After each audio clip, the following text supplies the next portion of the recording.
Kalau ikutkan pendapat saya, dekor rumah ni tak semestinya kita ada 1 bilion duit. Tak, kita ikut kemampuan kita. Kita fokus pada apa yang kita nak. Jika kita nak tunggu semua ada, memang sampai bila-bila tak akan dapat buat. Jadi bila kita ada sikit, kita buat sikit. Kita ada sikit, kita buat sikit, InsyaAllah akan complete semua. Contohnya macam saya bila saya discuss dengan wife, saya akan cari point yang penting-penting dahulu. Macam wife saya, dia memang suka island lah. So kami sampai boleh bergaduh pasal island saja.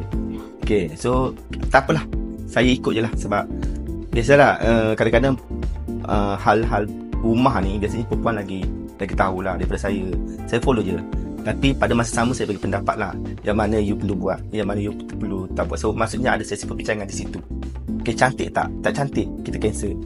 Seterusnya bila kita nak kita dah plan, memang asalnya memang bahagian bawah je. So kita ada bajet sekian-sekian dan kita minta quotation daripada Zamada lah. So kita target point kita memang bawah, ruang tamu, meja island, dapur basah, dapur kering tu lah, termasuk island semua. Jadi bila dapat quotation, kita tengok bajet kita macam mana, kita cut di situ dan kita minta juga pendapat Zamada. So daripada situ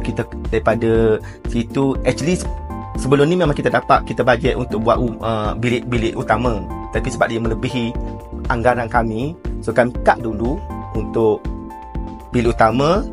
InsyaAllah fasa seterusnya kita akan sambung balik.